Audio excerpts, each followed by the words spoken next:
Welcome to your next step up the self-publishing mountain. I'm Matilda Swift, author of quintessentially British cozy mysteries. And I'm Samantha Cummings, author of young adult books about magic, myths and monsters. I've written the books, Changed their covers, tweaked their blurbs, tried tools from a dozen ads courses. and I'm still not seeing success. Now, we're working together to plot and plan our way from barely making ends meet to pulling in a living wage. Join us on our journey where we'll be mastering the pen to snag that paycheck. Hello and welcome to Pen to Paycheck Authors Podcast. I'm Samantha Cummings, here with my co-host Matilda Swift, and we're here to write our way to financial success. We're two indie authors with over a dozen books between us and still a long way to go towards the quit the day job dream. If that sounds familiar, listen along for a mastery through missteps journey. Each week we cover a topic to help along the way, and this week it's what we aren't doing. But before we get into that, what are your wins and whinges of the week? I feel like I don't really know. This week I don't know where it's gone. I finished the last few chapters of this draft of book, and I just had to do that on Friday. I did that in a sprint, nice and quick and easy because I'm right at the end of the book, so that was lovely. And I don't really know what else I've done, but like a lot of admin bits, a lot of errandy bits. I've just had a good, really good deep clean of things. So, like a lot of things that kind of need doing, but weren't screaming in my face, which is not satisfying to have done, but also in some deeper way rewarding. But I've also today made some candles, which I feel is like the sort of Nigella Lawson, Meghan Markle, superior domestic goddess work, and I feel phenomenal about it. So Goop in your kitchen. yeah, I am winning at life. And also I am prepping myself. I want to be doing some slow life things, and just trying to get a little bit of work-life balance back. So I was doing that today, but also a lot of admin bits. So a sort of wins, sort of fringes. I don't know. Though my candles look phenomenal, and I am prepping them for Christmas presents, which I know is early to be talking about it for some people, but for me, it feels quite late. Time is ticking. Even though I know for you it is summer, for me it is the countdown to Christmas already. What else have I done this week? I do not know. That's maybe all my wins and whinges. How about you? I have also been, I'm gearing up for a launch, so naturally I've taken my foot off the gas, and I've been having what I feel like is a slow week. I've potted around the allotment a few days, gone during my lunch break at work, and lived my best life, watering plants and picking stuff. I made a dinner tonight which had kale that I'd grown, French green beans that I'd grown, some beetroot that I was gifted. No, the courgette was store-bought, but, you can't win them all. My courgettes are still coming through. So, that feels really good. That felt like, you've got all these different facets of your life and you're just waiting for them all to align. I feel like that part of my life where I'm just pottering around a garden, growing food is coming closer into my, dream life. Yeah. So that's felt really good. I've had a very nice, just lovely week, and I got my edits back from the editors, and the document was filled with notes that was so lovely and highlighted sections where she really liked the imagery or the characters. She commented on some of the characters that she really liked, and the twists at the end that she loved, and the surprise ending. And it was just all these nice things that made me feel like, oh, maybe I am doing the right thing. I got called a very accomplished wordsmith in the little things. It was like, oh my god, I can write a book. And then I've just implemented edits, and this weekend, to put my foot back on the gas, did all the things made my ARC copies and emailed them out to people. And yeah, I feel good. I also went to the cinema and watched 2 films yesterday, just because, why not squeeze everything in? So I went and saw 2 movies and went out for dinner and just lived my best life. What a week. Yeah. And also, which I know you'll have the same thing, but you've forgotten to mention it, got my SBS Live tickets. Yeah. And I thought you were going to say. Stuff like that. So there was a lot of stuff coming up that you and I were paid for this month. It's been a big paying for things month. So I this week bought tickets for that. I've bought we're going to an event together about something we're applying for. We need to pay, which I have to remind the venue for, and I haven't heard back about. We're paying for a retreat we're going to. I need to get that sorted. Yeah. I hadn't heard from my enterprise, so I emailed them. And then I also paid for like a wedding that I'm going to. Mm-hmm. So it's felt like, but my bank balance isn't appreciating, but also it feels like a lot of stuff going on right now. That's where I'm at. Mm-hmm. Yeah. Yeah, Yeah. I've had a lot of wins. Yeah, it's it feels like everything's kind of felt like it hasn't been happening very fast, but everything has happened like nonetheless. So Hmm. that's kind of a nice feeling. Because last week I felt like I didn't know what I was doing with my life, and this week has Hmm. changed dramatically, and I feel like I'm in the right place. So I love that life. I love that for me. Yeah, I mean, there's a new Taylor Swift album on the way. That's presumably something in the air. Oh. Feeling a bit better. Yeah, I'm wearing a cardigan in honor of Yeah, Taylor Swift. So even though it's boiling in here, but all for the yeah. aesthetic, all for the aesthetic. I mean, I spent the day making candles. I'm just so ready for autumn. I was like watching Gilmore Mm. Girls making candles, feeling like I'm ready. But we are doing a lot right now, and so this is a good Mhm. time to talk about what we aren't doing. Yeah. So what aren't we doing? Why are we talking about things we aren't doing? That's not important. It sounds like a boring topic. Why are we discussing that? Because sometimes like there's just too much to do and you have to Mm, decide what's too much. And then sometimes you have to decide what you just don't want to do in part of the publishing journey. There's so many mm, things that I see other people doing and I think to myself, "Oh, maybe I should be doing that." But then mm, it's that whole comparison thing where you see other people succeeding and you feel like you have to be doing everything. And I'm a very much an everything person. Like I want to try everything, but I have to hold myself back because I don't have the money or the energy for mm. everything. So today is all about those things that we've decided we're not doing on purpose, and then maybe to talk about some things we're not doing By not on accident? purpose, but yeah, like by Yeah. like avoidance tactics. Or even just like at some point I decided I wasn't doing it and then I haven't come back and revisited it. So I think, yeah, it's Hmm. a good episode just to revisit a lot of things and redecide, or make a new decision. Hmm. Yeah, I realized when I was trying to put together a list for this, I was like, I'm not sure I'm thinking about everything. Am I looking at all, like, what categories am I thinking about? Am I looking at the right sorts of things? And I tried to get AI to help. And I was like, actually, I think I was thinking of everything because it wasn't super helpful and it wasn't really adding lots of things. I was like trying to think of, I think what we're trying to cover today is like things we're not doing, as in tactics to make money from our books that are not just write a book and advertise a book. So that's what we're kind Hmm. of looking at today. And I think there's not infinite of those. There's lots of small things you can do that are out of the ordinary. Hmm. Um, but in terms of the things that like everyone's doing that you might be hearing about is like the hot new thing or the thing that like you have to make a decision on, there's not actually a huge number. And it was nice to see that I had got a pretty comprehensive list just by thinking about the top of my head. Hmm. Um, but it was helpful to get AI to categorize it for me because I realized I've written a list that was loads of stuff. Hmm. So I have got some categories. So do you want to go through those as Gemini sees fit? Yes, please, because obviously I didn't do that, and I've just got a scrappy little list of things I just have kept adding to throughout the day. Yeah, Yes, put some structure I to it. okay. So its first category that put my ideas into was content and product strategy.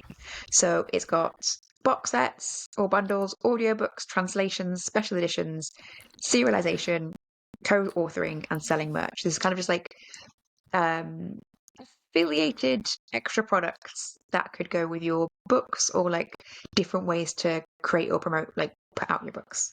Hmm. So if we just go through those, but maybe we talked about box sets recently, and I think I was saying like box sets, I don't understand why you wouldn't make one. Hmm. There's no loss there. So I've just made one. I think you'll do one when you've got a few books out in this series. Are you doing one for your last complete series? I am going to. That's on my list. I haven't done that yet because I just haven't had a chance to breathe Mm-hmm. since finishing that and like then launching myself into this Mm. this new series and stuff. So it's probably going to be a New Year thing, but I feel bad that I've not done it yet. But then I always also feel like it's always going to be on the table, so I can just do that whenever I Yeah, have the moment, and it's a good like the thing to chance. release, to like put a new thing out, Yes. to Yeah. have like to fill a slot where you're like, I've got nothing else coming out for a while. I'm going to put this out in the middle, at least have something to write about. Yeah. Um, I'm going to reverse the order that I mentioned in before. So translations we have talked about as well recently. Yeah. Um, I One of my many things on my to-do list today that was like twice as long as I could possibly physically get through was to make myself a plan for making translations. That is on my list. I will move it to top of my list for next week because I want to be getting some translations started. Um, So I'm going to do that using Scribe Shadow. It's very popular, and getting it proofed by a human, and then I can kind of get them out in a way that is quick and affordable. So that is on my list at the moment. Is it on your list at some point? It is, and it's not. It is like in the future I would like to do that, but it feels like for me it's just extra admin that I don't think I have like the mental capacity to do right now. Because I still feel like I'm grappling with even the basics of like scheduling and releasing. I think that if I were to add trying to do translations on top of that, I would get like in my head, if I could show you what it's like in my head, imagine like all of the post-its on a wall. If you will. It would be like putting a new post-it that said translations just into the middle of that. And that's just not something that's going to be super helpful for me. So I'm not like looking at it seriously right now, but I do know in the future it's something that I'm going to do. But yeah, like right now I feel like, well, that will kill me. It will destroy me. Like I can't even think in English, let alone another language. Yeah. I think it is just like it is more work than I think you would think. From having spoken to people that have done it, it's not just put a book out. You have to do everything like change the titles, change the back matter, decide whether you're gonna have a new newsletter, do the ads in a new language. It's like it is a lot of things to do. And also I think it's maybe only worth it if you've got a long enough series to make it worth like translating a group together. So I don't think unless you find yourself with like time or magical energy, or a free assistant, I think there's no benefit to rushing into it. I would say I maybe feel the same about audiobooks, and that like if I had all the time money in the world, I would absolutely be doing them, but I don't have the bandwidth or the plan right now to recoup the cost of it. So it's just not on my list for anytime soon. Yeah, same. I think audiobooks, I need to be feeling like I'm making money from like what I've already got out before I try and start making money from other stuff like that. And maybe like the audiobooks would, if you put an audiobook out, it might do the other way around. It might be that an audiobook generates money and then that generates interest for physical books or Kindle and stuff. But yeah, I don't have the capacity to take on that either. Because that's like, even though I think I've said this before, like even if you're not producing it yourself, you're paying somebody else to produce it. It's a lot of money, but you are still project managing the production. Like you still have to listen to like examples of readers and decide if they're doing a good job, and listen to recordings and make sure that things are pronounced correctly. And I just in a perfect world, fab. But right now, like I just can't take on another that's a good way of putting full-time it. Like job. every one of these things is a new project for you to project manage, and it's like you can't be a full-time project manager, so there's a limit to how many projects you can take on, that you can juggle around your job and your writing. There has to be a finite amount, and I think audiobooks is like, I can see that it'd be great, I understand the benefit of it, but it's not going on my list right now. But one that I know is on your list for sooner is special editions, which I am not planning anytime soon. But you are. I get that.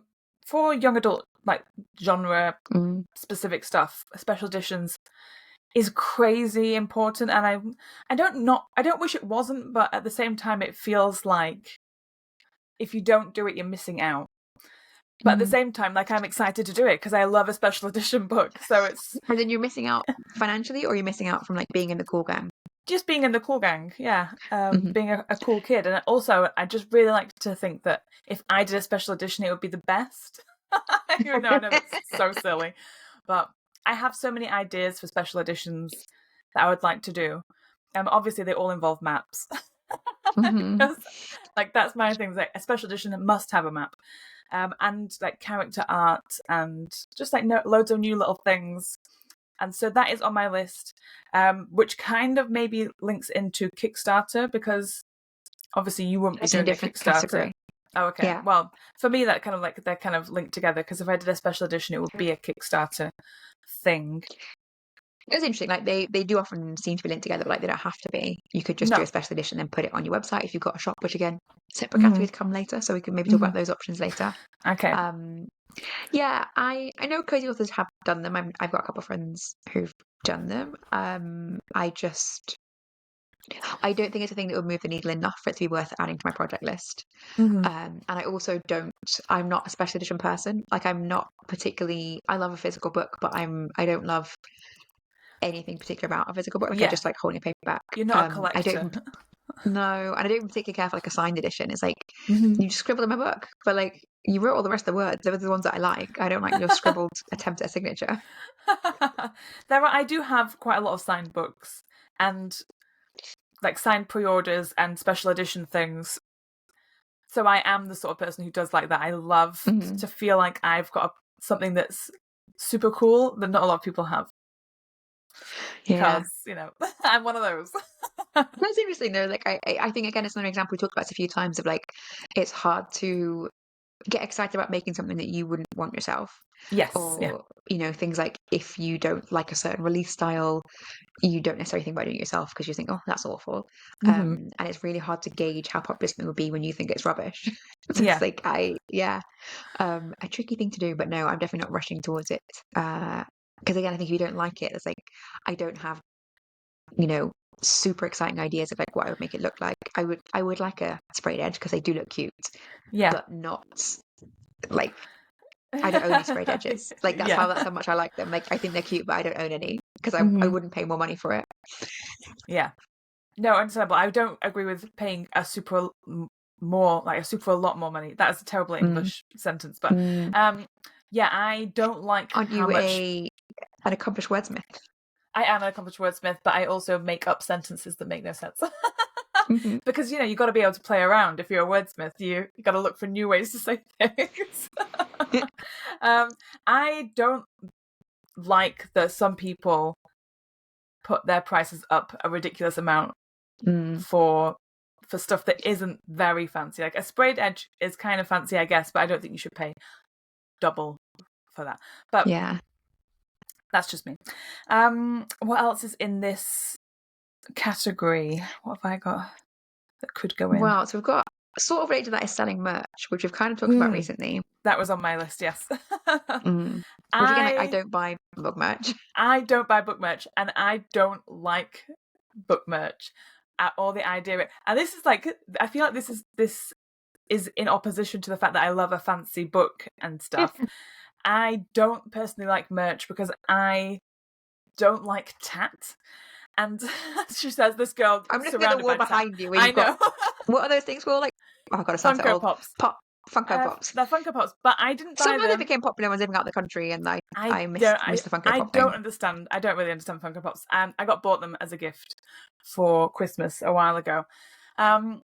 So I just have them, but I would never buy them myself because it's just like it's just stuff, and I don't like the idea of making stuff. This is because I'm like a stupid like green person who doesn't like always buys reusable bags. The planet to die. Yeah. Just I don't want the planet to die. Whenever I see anything that's like, I try not to buy anything that's like plastic and stuff.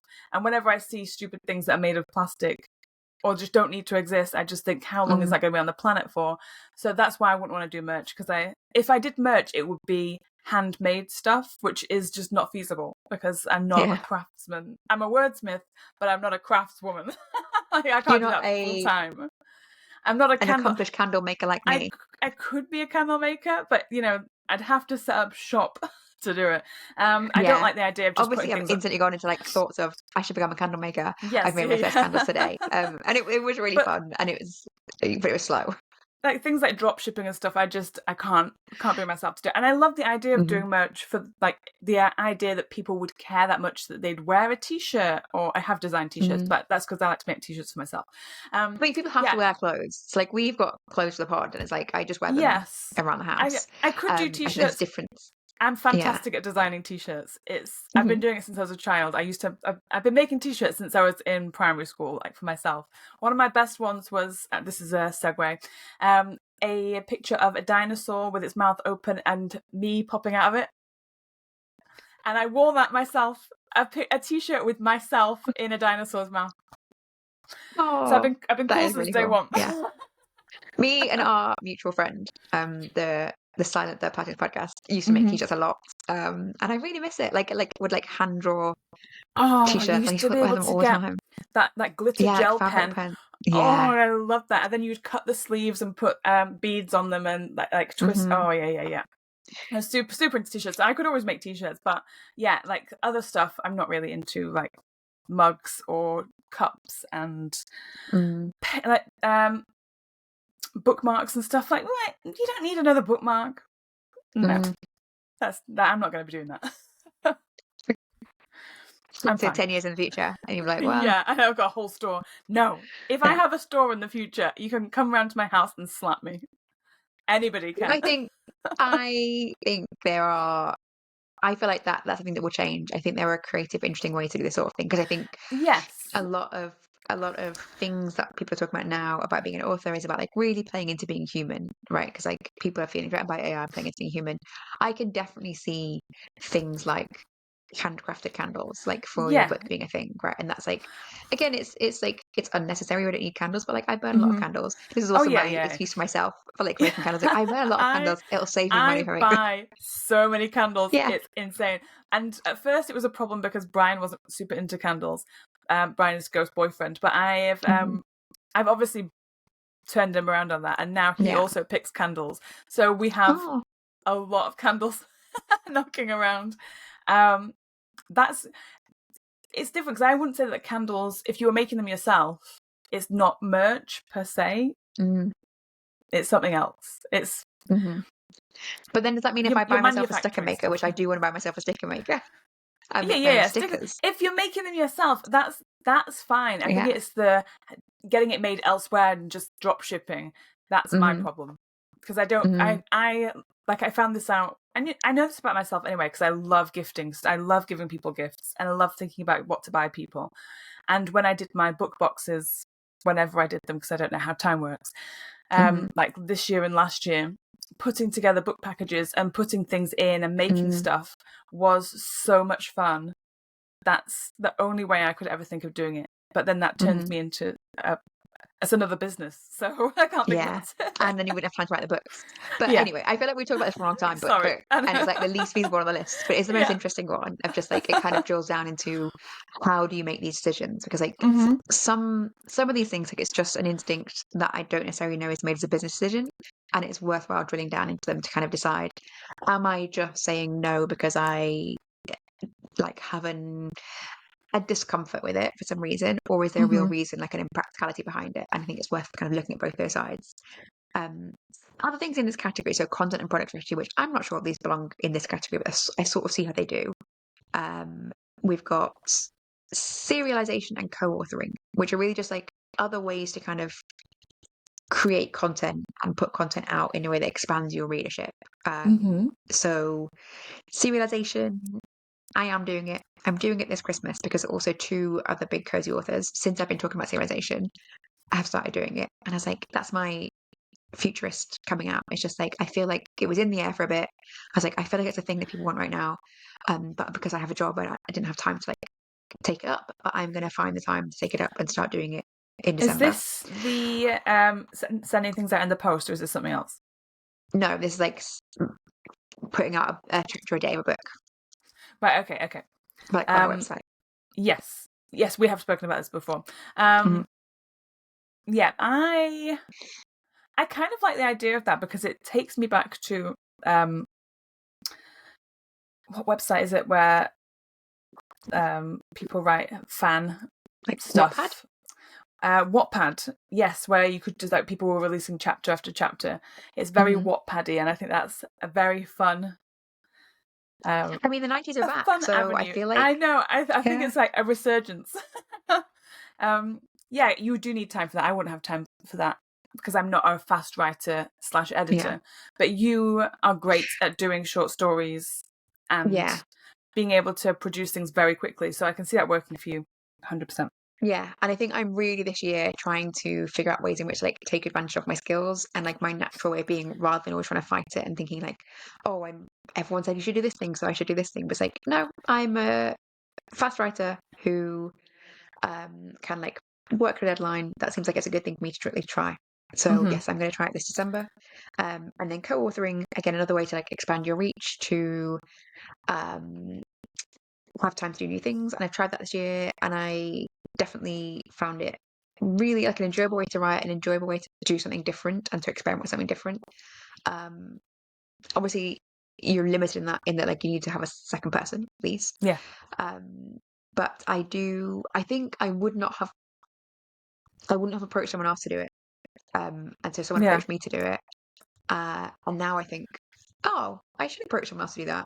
I do think it's a way I work well, and it also weirdly made me just made me less hung up on what I was writing, and on that in a nice way, like in a way that felt quite freeing. And so yeah, I think I want to give more thought to that, and I want to maybe find more way to do it because it does take advantage of like the speed aspect of my writing, and also it's a way to maybe even make my writing a bit faster just because you're not getting stuck in places. Yeah. But obviously, then any money that you make, you're halving, so you have to be like making twice as much, or having half the time, which I'm not sure is necessarily true. Would you ever do any co-writing, co-authoring?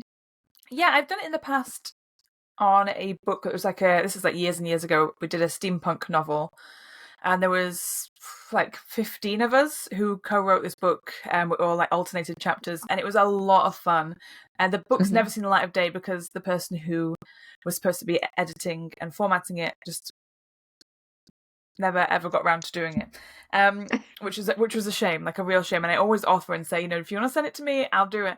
So I really did enjoy doing that. Right now it's not like I haven't got any plans to do it because I would never want to. I'm not the sort of person who would ever start that, I don't think, because I always think if I had an idea for a book, I'd just write it myself. But if somebody came to me and said, oh, I would love for you to be on this project, I would think about it. But I'm not got any plans. I think it's a great idea. I don't know how it would work logistically.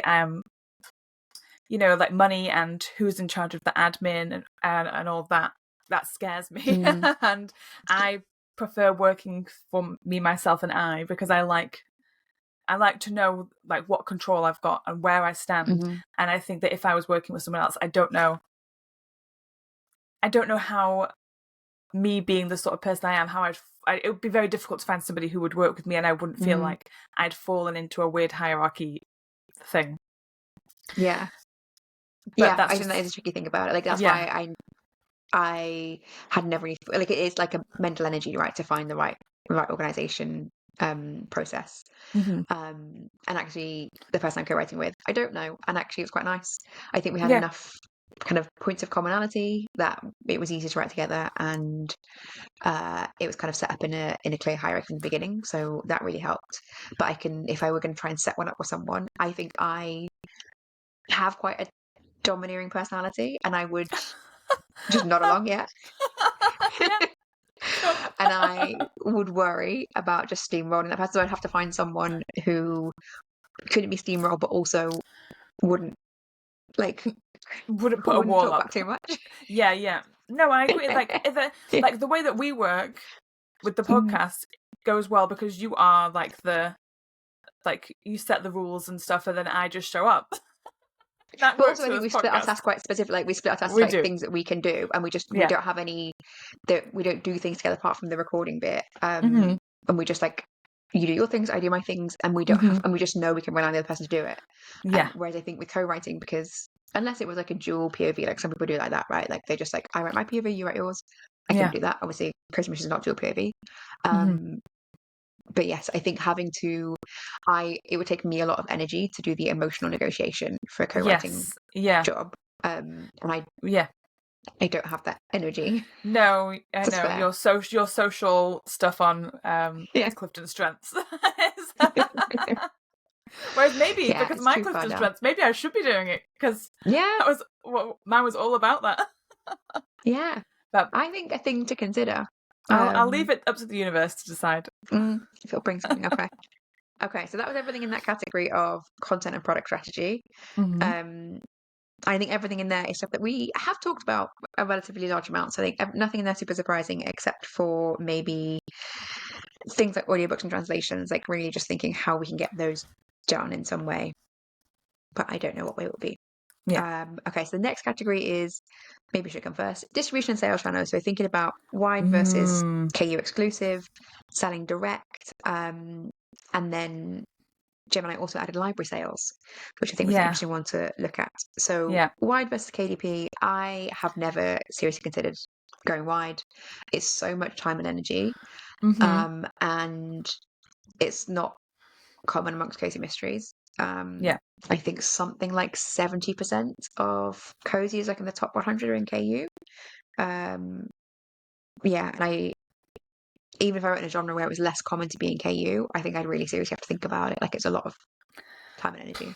Yeah, it's on like third of my list is go wide, because I once went on to Kobo and I set up a Kobo account, and it's just another place to try and advertise. You know, it's just another market to try and crack. And if you're that sort of person whose idea of being an author is seeing your books in a bookshop, and like I would love to see my books in a bookshop, but at this point in time, again, it's like the time and energy.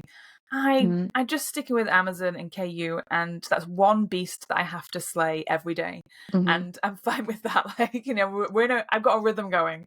I try and stab it with a sword, and it just flies away and like laughs. So that's like that's how I see myself, like me in publishing. If I were to open the door to everywhere else, and like libraries and bookshops and other devices and like Apple Books, and I don't know. It just seems like so much. If it was my full-time job and I had a PA or an assistant or a manager or whatever to do all that stuff, fine. I'm not the person to do that. I know in myself that I don't have, like, it would just be more post-its on my post-it wall in my head. This is an ADHD brain. So like I could do the work, but I couldn't be in charge of managing all of that. That's not a me job. No, I can't. Okay, no one's going to make I you know. again. Thank you. But I think one thing that I do need to do that I've definitely left off is, like, I don't have my paperbacks anywhere except for Amazon either, which is just like, that's leaving money on the table. But that is just an admin and time thing that is on my list to do as soon as I have more time. And it is just that I think it will take longer than I think it will take.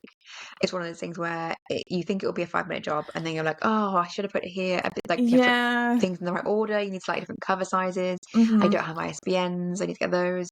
And Yeah. like everything, would be like, oh, I could check this box here. Do I need to check this box? Everything would take 1,000 times longer than it would take. And Yeah. if I tried to take that on, I would get discouraged and I would lose the energy to do something that I really need to do.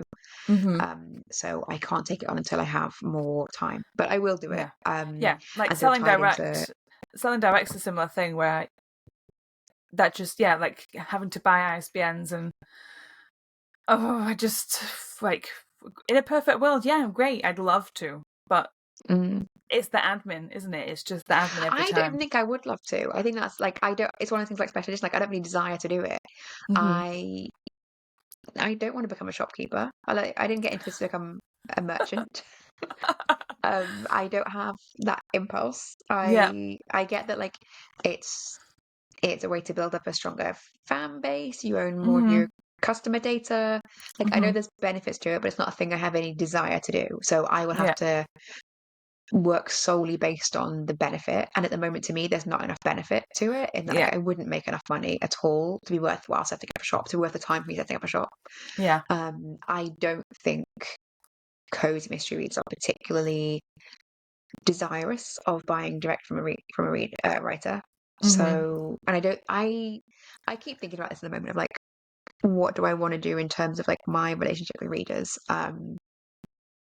And I keep thinking I've got a lot of shoulds in my head at the moment about like, I should be doing more to build up a strong connection to readers. And like, I don't even want to say the words like build a fan base. Like, that sounds very uncomfortable to me. Like, the idea of having fans, like, they're people who want to read a book that you wrote. That's like, I don't have the idea of people being a fan of me or my writing. That feels not genuine to me, and like inauthentic. That like the fandom is like a separate emotional thing that I don't have any desire to build, and I don't really feel for other people. And that really makes things like trying to sell direct not not feel particularly interesting or comfortable. Mm-hmm. But then should I be doing it anyway? I'm going to I'm just say thinking, no. go on. Yeah, my kind of like leaning towards it is more TikTok Shop, and trying that, like, because I set up TikTok Shop, then I'd stopped using it because I wasn't trying at that point. I wasn't really using TikTok properly. But I do wonder whether I should try TikTok Shop again. But that's maybe something that I'll do very soon. We'll see. I'm Okay. forever Okay. kind of like, I'm forever on the cusp of thinking maybe I will do TikTok Shop, but I think that's a near future thing. Okay, that is exciting. I would say for me that's a almost never thing, Yep. which is interesting. But yeah, so yes, selling direct through social media, library sales. I think library sales again, kind of similar to just expanding into other retailers. Mm-hmm. Just not interesting to me. So I would have to only do it when I have enough time to make it to think about the benefit. That's everything in the category of distribution and sales channels. The next one is marketing and reader engagement, which has in it an interesting mix of things. So it's got, this is one thing that I actually added to the list. That is a thing I don't do. I know you have done recently, and I should maybe do, which is advertising for newsletter subscribers. So rather than advertising for sales, advertising to get people in a newsletter. I know people do it, like Mark Dawson, that's his big thing. Like that's his big, what he promotes people should be doing. And in my day job, we've been doing that recently, and it's been incredibly effective at getting people to join the newsletter. But how effective is it at getting people to buy something? I don't know. I think my newsletter is already, for me, a weak sales channel, and I already know I need to do work on building up the sales from that. I think I write a good newsletter that has got cute cat pictures in that people want to read for that reason, not then think we should write some books for my person. So Yeah. I don't necessarily want to be adding people to my list to also not buy books. Yes, because you're not using your mailing list. Like we talked about this recently, we Yeah. don't view our mailing list as a sales funnel. It's just a touch point. It's just to remind people that you exist and hope that when they go to a bookshop and they see, or onto Amazon, they see your name, it just is like a ding ding, and then you just exist. You're just in their universe. Well, I feel the I same. will do more, and it's on my list at the moment. It's like to do much more my newsletter to really push up. Like people are there for a reason. They want to be. They've chosen to be a newsletter. I would rather discourage people who don't want to buy my books than keep people on it. So yeah, I think once I feel like I've got that in place, I think I do want to do more in terms of reader acquisition via advertising, just to try a different tactic. It's not something I've tried. I think I maybe tried it for 5 minutes when I very first started, and then I was just like, I don't know what to do with this. And it would be a good way to test my revamp newsletter when that is in place. Yeah, I still have a very small mailing list, which is fine. But I recently did my ARC sign up thing that was a paid ad, and then through that, people could sign up to the mailing list if they wanted to. 99% of people did, so that was a very useful thing to do. But one of the things on my list, does this come under it? Just doing ads in general? Does this come under this topic or Ads not do really? not come under anything, because ads are you're just trying to sell your book. This is all about things we're. That's fine. Not good. On my list of readership and kind of communication with readers is I don't do alpha or beta reading or readers. I don't have people reading my work beforehand. No, me either. And I don't think I ever will. Yeah.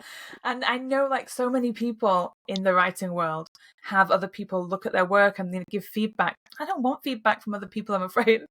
I don't. Yeah, I've had a couple of writers look at it and give feedback when I was kind of stuck on something, and that was incredibly helpful. I think I find the problem with alpha and beta readers is just you have to read through their feedback and interpret it in a way that oh, they've said this, but the real problem is this.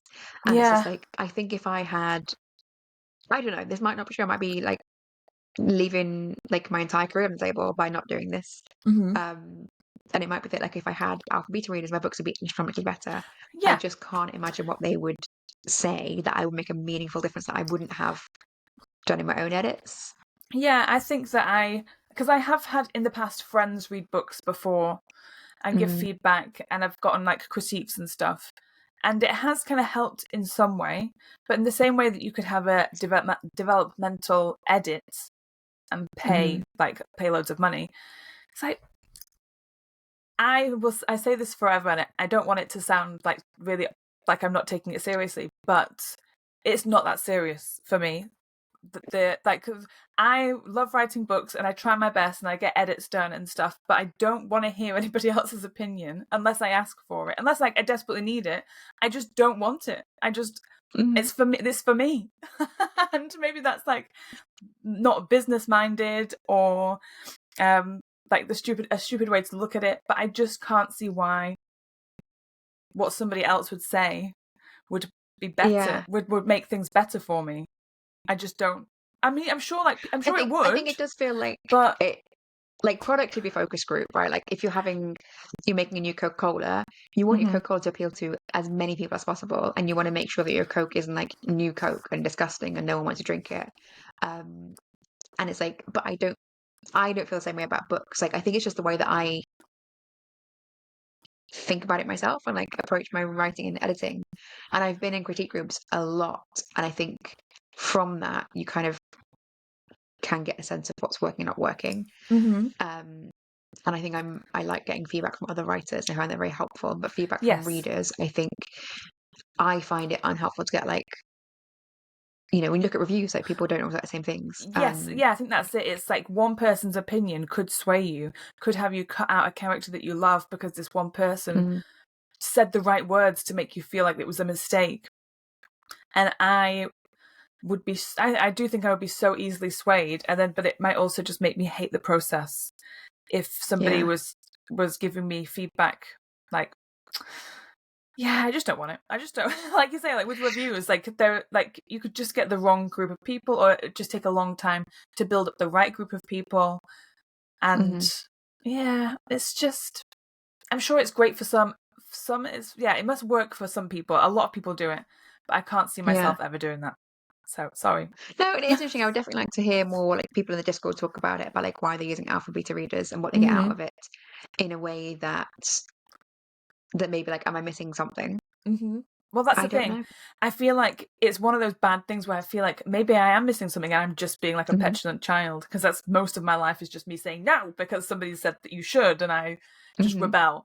So maybe I am just being that person. I feel bad for saying it because maybe it's like a stupid thing to say, but convince me. Convince me, listeners. It is so interesting. It's so prevalent in indie authors, but it's not something you really hear about in trad. And it's like, where did it come from? Yeah. Like the idea of alpha beta readers, even like trad authors wouldn't call it that. They would talk about like having maybe some like trusted advanced reader team. You might have like your partner or another writing friend read it, but like, where did the idea come from to get like a team of people to read and give feedback? Yeah. I think I would like, I don't know. I thought we could talk about, we have an episode about this because it is fascinating. But yes, it's something that I don't do and have. It's one of those things where I just never thought about, like, if it didn't exist, I would never have thought about it. Yes. It doesn't exist doesn't mean I'm going to do it. But yeah, I think it would kind of belong in there, in this category. So the other thing, next is warm and cold reader magnets, which I don't quite know why it's in this category, and we have talked about it quite a bit recently, in that we both do both. Yeah. I think when we first started talking, you didn't have a cold reader magnet, or you got a short story. What did you have? For my werewolf series, I have a prequel kind of short story that like I put into groups and stuff to get people to sign up to my mailing list. I've not done that in a while. So it's kind of a cold reader magnet, but it also does work as a warm magnet because it means that people who have already read the book can go back and see something. So it's kind of like does both. Probably not great, and I could do a better job, but I just never find the time to write little asides because I never leave room for it in my schedule. And it's something that I know that I could do so much better at, and it's in my schedule kind of, for this series to have these little things in between and like a cold magnet and warm magnets. I've got ideas for them going through the series. So I know that I haven't done it well in the past, but it's something that I'm now trying to lean into a little bit more. And yeah, but I think tricky is on your genre we talked about this before as well, Mm-hmm. is there's maybe not as many things on BookFunnel, and it is very big in cozies. Yeah. But I don't know how well it converts. I don't know that it's necessarily. When I started, I had a prequel for my first series, and I felt like it really got readers going, and it got my like newsletter going, and it got people who were pre-ordered the first book. And now it feels like it's not as effective as a way to get people into a series. There's just so many. I don't know. People say all the time that there's always like there's now so many free books around. There's always so many free books around. Who knows? But yes, I think a useful thing to do at least something of. On here, I've also got what I call book newsletters, but I can't remember what the real word for them is, like BookBub and Free Booksy and Bargain Booksy. What are those called? Yeah. Book stuff.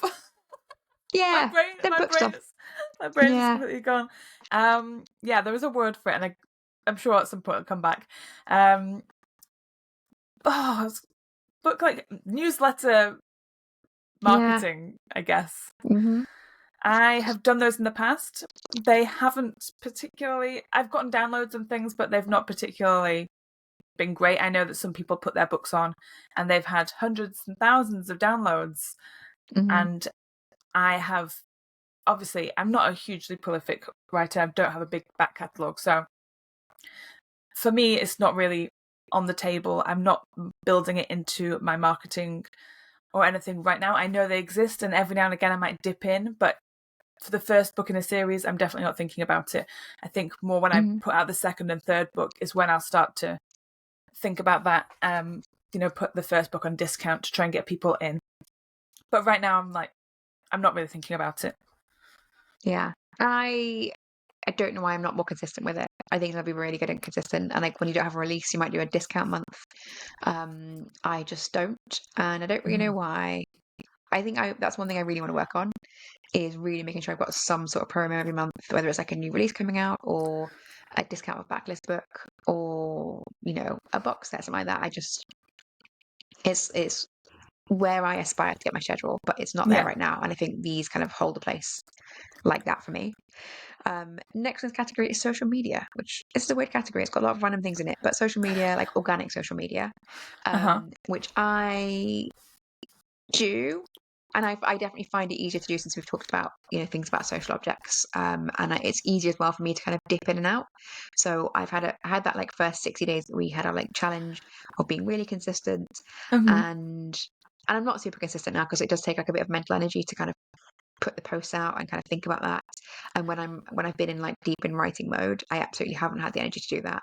And I think I would if I saw more benefit from it. But for me, it's kind of just general awareness of a small number of people, but it also kind of keeps me being an outside cat, which is important. So yes, but I know you are much more on top of social media than me. Yeah, I mean, definitely I go through phases and I swing between TikTok and Instagram. So if I'm not posting loads on TikTok, it's because I've decided that Instagram's my favorite place, and then I'll go back to TikTok. So I would like to be more consistent. I've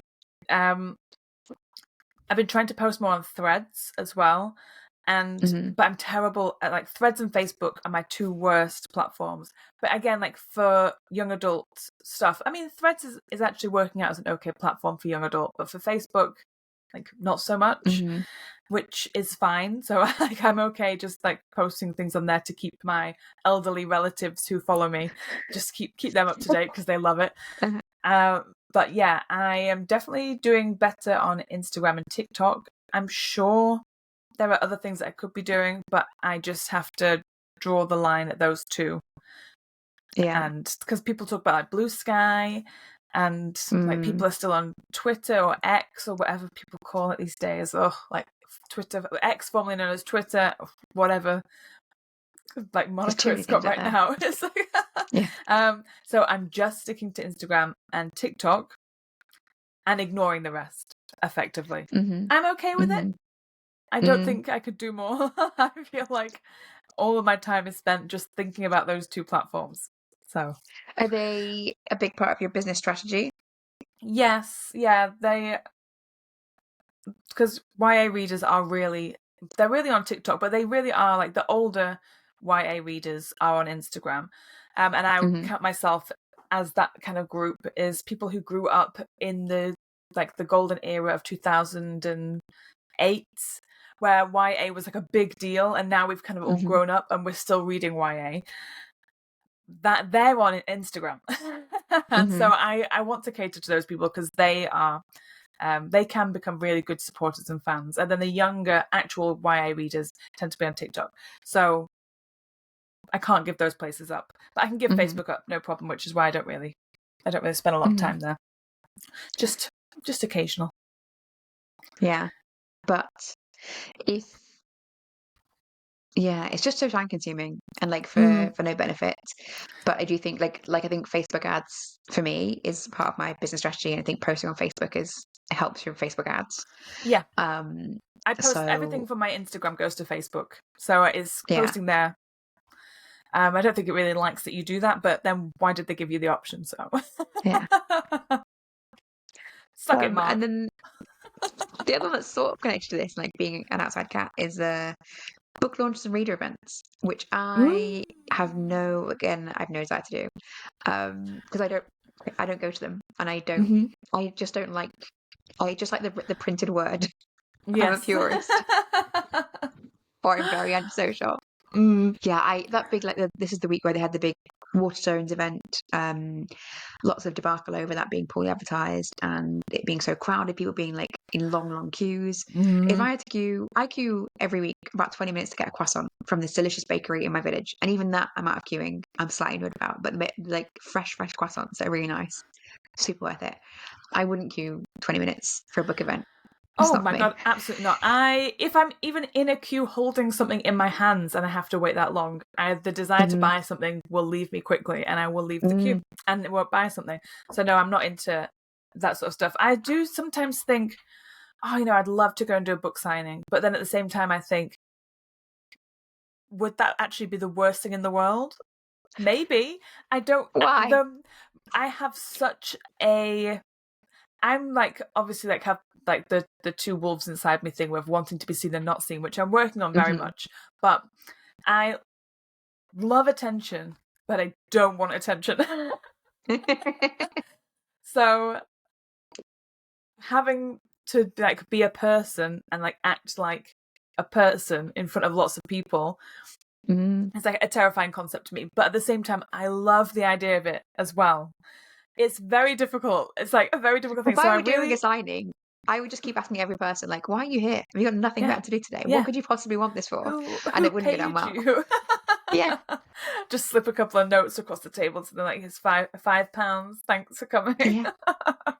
I wouldn't pay someone for that. I'd be like, go, do something fun. Read a book. Yeah, I equally would be very confused as why people there. And I would also feel I've done signings, I've done book events before, and it was fun. And some of my friends showed up because they were really proud of me and happy and excited. They wanted to come and see me, and it was really good. And I had a great time. I think like a friend's party is like super fun, like a book friend party. So I really wanted to do a launch party for my book coming out in a couple of weeks, and then I just didn't get around to it because I'm terrible at planning, and I'm not a party planner, and I never will be. I will never plan something and do it on time. But I do want to have a party for the book because I want everyone to dress up like witches, Yes. I just want a fancy dress party. So I am thinking about doing a witchy fancy dress party where people can buy books and just. Can I say a friend of mine who listens to this podcast recently went to a hen party that was witch themed, and everyone just chose a different witch from like movies or literature to be, and you had to like dress up as whatever you wanted to be. And I was like, and she went as the Grand High Witch from The Witches, which is obviously the best choice. Yeah. And yeah, she had like little bottles of potion, and just like phenomenal. I would go to that event. Yeah, I think like a celebration of your book, like release amongst friends, I can definitely see the purpose of. Yeah, I think that's the thing the reason I didn't really want to plan the event is I didn't know who was going to show up other than the people that I just know. And that was like a weird feeling to have. But if I just invited people I know, then that's more fun. So I am going to try and do that, and I want to do that maybe in October. So I might see if my sister, who has like always the person that has to plan my life, and she is the person that like books tickets to things. So then she shows up, picks me up, and I just get in the car. Like, and my brother also does that. He's organising my birthday right now. Yeah, he's like, should we go to do a murder mystery train? Yeah, that sounds great. Yeah, get that organised for me, thanks. You buy everything and then come and pick me up. So I'm going to ask her if she will do something. She planned her own 40th birthday. Like, she did the whole thing, which was... I did mine. I did my 40th, which was phenomenal. But you did it like it was great. It was a house party, so you kind of have to like. It's important that you're involved. She did a whole thing at a place, and she got all the food sorted. Got her own cake. Got her own balloons. That's a lot of organising. Yeah. She's also got terrible friends. So she's just very good at all that stuff. So I'm gonna make her do it, and I want to have a party closest to Halloween, maybe. I'm thinking, because it gives us a bit of time, and then so I'm gonna do that. Please make me do it. I'm thinking my costume already, so you better do it. Okay, I just need to get a wig. Okay, we're coming up to the hour mark, so I'm going to be very quick. One last category, and one last category is financial and community building. And this is the one that includes Kickstarter and patronage. So Kickstarter, I can't imagine doing that. Seems like a lot of enthusiasm for me. Yes. And what would I do with it? What would I do a Kickstarter for? Though I can't imagine doing it for like a special edition of book or anything, but maybe in like some other area of my life, I can see why people do Kickstarters. But again, I just don't want a special edition, so not for me. Yeah. It's on my list because I would really like to do it for a special edition. So that is a thing that I will be doing. I want to do like sprayed edges. I want to do a fancy cover, and I want to do maps and character art within the book. And I love it when people have those things, and I love like people doing posts displaying it, and I would love to get that done. So that is on my list. I would 100% do a Kickstarter. And then patronage, to me it feels similar. Again, it's just like this idea that I keep thinking about, do I need to find some way to enthuse myself about it? It's like community building. Like some authors have got really, really in-depth patron groups where they have different tiers, and in those tiers, so like Tonya Kappa's got a really good one. In the different tiers, you get things like you get the book in advance, you get sent the paperback book, you get the audio book. In her highest tier, which she just talked about recently, you get invited to like a special conversation. I think it's about like book planning or something, and she only opens up a fixed number of slots a year for that. And none of these are cheap, right? And they're great, and like people really, really want to be part of them. People love being a member of these things, and I don't know whether I need to find a way to be enthusiastic about this. I don't. I'm never going to put myself into it. But it's like, is there an equivalent thing that I would enjoy? Yeah. No. I feel weird about. It's funny because I have paid for people's patrons in the past, people like creators that I followed, YouTubers, or like obviously online tarot readers and things like that, like just my usual stuff. And I have, and yeah, I've been part of Patreon communities, but I don't know what I could offer. Like I don't, and it's another business. So that's a business, and you have to think of the tiers, and you have to provide the bonus content, and you probably are going to be having to do some sort of live stream with people at some point. I don't want to be that person. It's just a separate business. I can't think of a way to make it authentic for me. Like, can't think of a way that's like, because I don't want to be there. So no, I don't want to go on a live call with people I don't know. Yeah, Jesus Christ, like. I am a millennial. I don't want a phone call, or I don't want to talk to people. I don't want to be on camera. Yeah. So yeah, but I think I kind of want to keep thinking about different ways to do it. So I am going to be setting up a Substack soon, but for a completely not fiction thing, not fiction Substack. And that I think is like a thing that I'm interested in its own right. That it is a business and you have to research it, but like I love learning, so it's a thing that I'm interested in learning about. It kind of fits my requirements. People on that, if you pay to subscribe to my Substack, all you get is their posts. There's no expectation that like you're going live every day and like chit-chatting to people and being friendly. No. No. So No. yeah, so I think that is for me, but I can't see a way that I would find it interesting to do my fiction, though someone else, I talked about serialization earlier, someone else is doing their serialized fiction on Substack. And then someone else that I know already does do that a bit. They do like a bit of a mix of putting their fiction out and also writing about their fiction. And they use the podcast there as well. So Substack has got a podcast feature. So there's lots of options around that. And I think maybe I want to kind of keep my eye open for things like that aren't having to be community focused in a way that feels inauthentic to me, or just requiring too much cheer. Yeah, it is that. It's like it's having to schedule your energy levels, and I, as we all know, can go from one to the next very quickly. One day I feel great, the next day I'm not doing very well. Yeah, it takes a lot out of me to, and kind of one-on-one, loads of energy, could talk forever. Yeah. If the more people listening, the worse I get, the more it drains me. So yeah, I don't know. I don't think that's for me right now.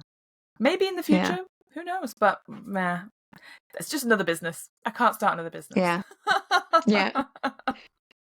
But I think the only thing I would do regarding my fiction is like maybe having some sort of patronage about putting content out early, but that would need to be worthwhile economically, right? Like you'd have to have enough people who are desperate to read your books. Like, well, I already don't have that, so I think maybe we're just not have it in another format. Yeah, we're just not at that stage where we've not got super fans or just like a lot of people waiting. So maybe in a year or so it'll be different, but right now, no. Yes, and we can revisit this. This is a good episode maybe to revisit later, like things that we thought we would never consider. They were like, oh, what fools we were. We're doing Kickstarters every week now. Yeah, true. Oh, okay. Well, I think that's everything. Yes. I should cross them off my list. Right. Yeah, this has been a long episode. So next week we are talking about our writing life routines. Forgot we were doing this. And have you been testing out some new ones as we planned? I have. Sounds like you have not. No, of course not. I've actually got for this week. So this week I have a different writing schedule every day. Like try a different way of writing. Oh, lovely. Okay. So I did think about it. I just scheduled it for the week we were going to be talking about it. Yeah, I knew I was not going to be writing this week, so I'm not writing this week. And I wasn't really meant to be writing last week, so I had to schedule mine beforehand. Yes, I've been trying some different routines. Spoiler alert, I don't think I've got a routine, but I know what I need to do to get one. So that is what I'm going to talk about next week, is like the things, the obstacles that I have in the way of like their mindset things. Spoiler alert, super spoiler alert. We're going to talk about mindset. Surprise! Okay, that'd be fun, because I've just got like various different times of day that I'm going to be trying writing. So we'll see how that goes. Perfect. Well, thank you very much, everyone, for listening. Don't forget to tune in next week. And if you liked listening to us for over an hour and you want to give us some money to say thank you, you can go to our coffee and donate either 1 cup of coffee, 2 cups of coffee, or a coffee and cake, which we promise we'll use for those things. Actually, we do have our mastermind next weekend, so yes, we should really buy some coffee and cake. Find us on Discord. We talk about everything that we talk about on the podcast and more. And this week has been really good. I've had a very good time in Discord this week. So everyone come on board. Some really good chats in there. Yes. Yeah. I guess that's it. Were you going to say something? No, I was going to say that is it, I think. Yeah. I thought you were going to say goodbye. I was gearing up to say goodbye. Goodbye. Goodbye. You've been listening to Pen to Paycheck Authors. Stay tuned for our next episode, and don't forget to subscribe to learn how to write your way to financial success.